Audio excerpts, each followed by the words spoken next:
Hello guys, welcome back to my channel. तो आज की वीडियो में हम बात करने जा रहे हैं एक अपने ऐसे टॉपिक के बारे में जिसके बारे में स्टूडेंट्स को बहुत ही कम पता होता है, जिसका नाम है ACCA यानी कि association of chartered certified accountant. इस वीडियो में हम ACCA के बारे में डिटेल में बात करेंगे। इस वीडियो को देखने के बाद आई होप कि आपको कोई भी डाउट नहीं रह जाएगा, क्योंकि मैंने ACCA के बारे में इस वीडियो में सब कुछ कवर कर दिया है जो भी हमारा नीडफुल रहेगा। तो सबसे पहले अपनी बात कर लेते हैं व्हाट इज़ ACCA। ACCA होता क्या है? देखिए, सबसे पहले मैं इसकी फुल फॉर्म की बात करता हूँ। तो ACCA की फुल फॉर्म होती है association of chartered certified accountant. ACCA हमारा एक इंटरनेशनल UK बेस्ड कोर्स है। इसको आप CA ऑफ UK भी बोल सकते हो। जैसे इंडिया के अंदर CAs काम करते हैं, वैसे UK की एक डिग्री होती है जिसे हम ACCA कहते हैं। जैसे इंडिया में हम CA बोलते हैं, तो ये हम इंटरनेशनल लेवल पे या ग्लोबल लेवल पे हम ACCA बोल सकते हैं। बट ऐसा नहीं है कि ACCA और CA बिल्कुल ही सेम है, दोनों के बीच में अपने अपने डिफरेंसेस होती हैं। बट हाँ, कंपैरेटिवली ACCA CA से ईजी होता है। इसके बाद जो हमारा ACCA होता है वो 180 प्लस कंट्रीज़ के अंदर रिकॉग्नाइज्ड होता है। ACCA में हमारे पास करंटली 5,30,000 स्टूडेंट्स हैं। जैसे कि हमारे CA में भी स्टूडेंट्स होते हैं, ऐसे ही ACCA में स्टूडेंट्स होते हैं। और उसके बाद हमारे पास अप्रॉक्स 2,20,000 मेंबर्स हैं। जैसे CA के अंदर मेंबर्स होते हैं, जब आप CA बन जाते हो तो आप मेंबरशिप लेते हैं, वैसे ACCA के अंदर आपको ग्लोबल मेंबरशिप मिलती है जो कि 180 प्लस कंट्रीज़ में रिकॉग्नाइज्ड होती है। तो वो करंट डेट में हम बात करें तो 2,20,000 प्लस मेंबर्स ACCA का पार्ट हैं। तो आई होप आपको ये तो समझ आ गया होगा कि ACCA होता क्या है। अब हम नेक्स्ट लेवल पे चलते हैं, तो इसके बारे में बात करते हैं लेवल्स ऑफ ACCA। ACCA के अंदर 3 लेवल्स होते हैं: applied knowledge level, applied skill level और स्ट्रेटेजिक प्रोफेशनल लेवल। इसके बाद आपको अपना ethics and professional skill module भी कंप्लीट करना होता है, जो कि ACCA का ही पार्ट होता है। और हमारी 3 साल की मिनिमम वर्क एक्सपीरियंस भी इसमें चाहिए होता है। इसके बाद हम बात कर लेते हैं एलिजिबिलिटी की। तो एलिजिबिलिटी में हमारे पास है कि हमारी सबसे पहले मिनिमम एज 18 प्लस होनी चाहिए, हमारी 12th पास होनी चाहिए, 12th के अंदर हमारे 50% होने चाहिए बाकी सब्जेक्ट्स में, और 65% या उससे ज़्यादा होने चाहिए अकाउंट्स, मैथ्स और इंग्लिश में।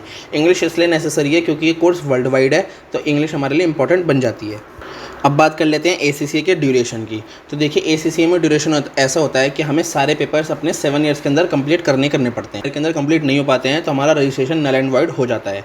इसमें हम कभी भी अपीयर कर सकते हैं, ऐसा नहीं है कि हमें सारे पेपर या एक ग्रुप एक साथ प्रिपेयर करना है। हम इसके सेपरेट पेपर्स भी दे सकते हैं। टोटल ACCA के ड्यूरेशन का बात कर लें तो अगर आपके सारे पेपर्स 1 गो में निकल जाते हैं तो आपका 3 to 4 ईयर्स में ACCA कंप्लीट हो जाता है, अगर आप इसे स्क्रैच से शुरू करते हैं। बट अगर आप एग्जाम्शंस के बारे में देखते हैं, जो कि मैं आगे बताऊंगा, तो फिर आपका टाइम पीरियड चेंज होता चला जाता है। अब हम बात कर लेते हैं पेपर्स ऑफ ACCA के बारे में। जैसे कि मैंने आपको पहले बताया था, ACCA में 3 लेवल होते हैं। तो सबसे पहले लेवल में हमारे पास अप्लाइड नॉलेज लेवल आता है, जिसके अंदर हमारे 3 पेपर होते हैं। फर्स्ट पेपर होता है हमारा बिजनेस एंड टेक्नोलॉजी, सेकंड होता है मैनेजमेंट अकाउंटिंग और थर्ड होता है फाइनेंशियल अकाउंटिंग। उसके बाद हम बात करते हैं अपने सेकंड लेवल की तरफ, जो होता है अप्लाइड स्किल लेवल।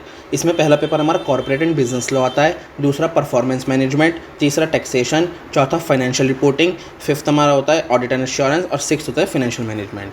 अब हम इसमें ACCA में लास्ट लेवल की बात करते हैं, जो हमारा स्ट्रेटेजिक प्रोफेशनल लेवल होता है। इसमें हमारे 4 पेपर्स होते हैं, टोटल होते तो 6 हैं, बट एक में हमें ऑप्शन मिल जाता है 2 आउट ऑफ 4 पेपर। तो कंपलसरी पेपर्स हमारे जो होते हैं उनका नाम है स्ट्रेटेजिक बिजनेस लीडर और स्ट्रेटेजिक बिजनेस रिपोर्टिंग।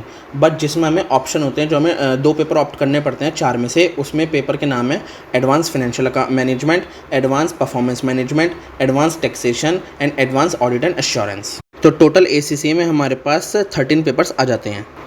अब हम अपना जो नेक्स्ट टॉपिक है एग्जाम्शन, उसके बारे में बात कर लेते हैं। देखिए, जैसे हमारे CA में कोई एग्जाम्शन नहीं होती है हमें, बट ACCA में हमारे पास कई तरह की एग्जाम्शंस होती हैं। जैसे आपके पास आपकी बैचलर डिग्री है, आपने पोस्ट ग्रेजुएशन कर रखा है, आपने कोई प्रोफेशनल क्वालिफिकेशन ले रखी है, या आपके पास सर्टिफिकेट और डिप्लोमाज हैं रिकॉग्नाइज इंस्टीट्यूशन से, तो आपको उनकी एग्जाम्शंस मिल जाती है। अब हम ये कहते हैं कि इसमें कितने पेपर्स की हमें एग्जाम्शन मिल सकती है। जैसे हमारे पास 13 पेपर होते हैं, तो हम कितने पेपर्स की एग्जाम्शन क्लेम कर सकते हैं। तो ACCA के अकॉर्डिंग हम अपने 9 पेपर्स तक की एग्जाम्शन क्लेम कर सकते हैं। उसमें हमें 9 पेपर नहीं देने पड़ेंगे, बाकी के जो 4 बचे पेपर हैं वो ही सिर्फ देने पड़ेंगे, जिससे हमारा टाइम पीरियड जो ड्यूरेशन होती है वो बहुत ही कम हो जाती है। अब हम इसमें अपने एग्जाम क्राइटेरिया और पासिंग क्राइटेरिया के बारे में बात कर लेते हैं। तो पासिंग क्राइटेरिया, जैसे मैंने आपको बताया कि हम इंडिविजुअल पेपर्स भी ACCA में दे सकते हैं, तो हमारे पास हर पेपर में हमें 50% लाने कंपलसरी होते हैं। और इसमें अगर हमने कोई भी पेपर एक बार दे दिया तो हमें वो रिपीट नहीं करना है, मतलब वो दोबारा नहीं देना है। मान लीजिए हमारे 50% एक सब्जेक्ट में आ गए, फिर हमें वो पेपर दोबारा नहीं देना है, हमारा वो एग्जाम हो जाएगा। अब जैसे कि बात कर लें पासिंग क्राइटेरिया के लिए, तो पासिंग क्राइटेरिया जैसे हम देखते हैं ACCA के अंदर हमारा 45 से 50% तक बच्चे हर साल पास हो जाते हैं। जैसे कि CA में वो बहुत ही कम है, 5-10% होता है, 15% होता है, बट ACCA में हमारा 45 to 50% एवरेज आ जाता है। इसके बाद हमारे पेपर्स क्वार्टरली होते हैं, हर 3 महीने में हमारे ACCA के पेपर्स होते हैं, जैसे कि मार्च, जुलाई, सितंबर और दिसंबर। इसके बाद हम बात कर लेते हैं अपने फ़ीस स्ट्रक्चर के बारे में। तो ACCA कोर्स कंपैरेटिवली CA से काफ़ी कॉस्टली आ जाता है, क्योंकि जैसे कि CA में हमारे पास ग्रुप होता है, ग्रुप के अकॉर्डिंग पेपर देने होते हैं, बट ACCA में सिंगल पेपर्स भी दे सकते हैं, तो वो कहीं ना कहीं हमारा कॉस्टली हो जाता है। तो ACCA की फ़ीस के बारे में बात कर लें तो हमें 2.5 लाख से 3 लाख तक का हमारा कॉस्ट आ जाता है, और ये एक्सक्लूडिंग कोचिंग है। कोचिंग अगर आप लेंगे तो उसकी कॉस्ट अलग होगी, ये सिर्फ ACCA की जो प्रिस्क्राइब फीस है वो है। तो ये तो हमारी सारी ACCA बनने तक की बात हो गई। अब इसके बारे में हम बात कर लेते हैं कि हमारा सैलरी स्ट्रक्चर क्या रहेगा, हमारे करियर अपॉर्चुनिटीज़ क्या रहेंगी, हमारा वर्क एक्सपीरियंस कैसा होगा, उन सब के बारे में अब हम डिटेल में बात करेंगे। तो अगर सबसे पहले बात करें सैलरी के बारे में, तो ACCA बनने के बाद एक एवरेज सैलरी जो आपको मिल सकती है वो 5 to 7 LPA की मिल सकती है। हालांकि इसमें हाईएस्ट सैलरी जो हमारी अभी तक गई हुई है वो 50 LPA तक गई हुई है, बट अगर हम एवरेज नॉर्मल उस पर बात करें तो 5 to 7 लाख का आपको मिल जाता है। उसके बाद आपकी क्वालिटीज़, आपकी कम्युनिकेशन स्किल्स और आपकी एक्स्ट्रा स्किल्स के ऊपर भी पैकेज डिपेंड करता है। तब हम अपने करियर ग्रोथ के बारे में बात कर लेते हैं। तो जैसे कि आप जानते हैं ACCA बनने के बाद बहुत से लोग अपना MBA फाइनेंस करते हैं through CAT as their higher education. उसके बाद जो हमारी टॉप कॉर्पोरेट्स आ जाती हैं टू वर्क विथ ACCA, वो हमारे पास आ जाती हैं Morgan Stanley and big four like KPMG, Deloitte, PwC, EY etcetera. उसके बाद ACCA के पास हायर रैंकिंग जॉब भी होती हैं, जैसे कि CFO, CEO, जो कि वो एक टाइम पीरियड के बाद या अपनी क्वालिटीज़ के बाद पहुंच सकते हैं उन पे। तो गाइज़ ये थी हमारी डिटेल्स सारी ACCA को लेकर।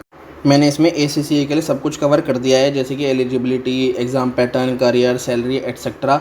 और मैंने इसमें साथ साथ आपको एक छोटा सा डिफरेंस देना भी चाहे CA और ACCA के बीच में, या कि क्या क्या चीज़ें ACCA में होती हैं और क्या क्या चीज़ें हमारी इसमें कंपैरेटिवली CA में होती हैं। तो आपको एक बेटर पॉइंट ऑफ व्यू मिल गया होगा दोनों कोर्सेज़ को लेकर। अगर आप ACCA की तरफ जाना चाहते हैं या जाने की तरफ सोच रहे हैं तो ये एक अच्छा प्लेटफॉर्म है, आप इसे कर सकते हैं बिल्कुल, ऐसी कोई दिक्कत नहीं है, क्योंकि इसमें आपको वर्ल्ड वाइड रिकॉग्निशन मिलती है और आपकी रीच CA के मुकाबले ज़्यादा होती है ACCA के अंदर। So hope you like this video. अगर कोई भी आपका इसके बाद फर्दर डाउट रह जाता है तो आप मेरे से कमेंट बॉक्स में पूछ सकते हैं, मैं आपको ज़रूर रिप्लाई देने की कोशिश करूँगा। So that's all guys, hope you like this video. Do like, subscribe, share and comment. This is Yash Garg signing off and will be coming back with another video. Thank you.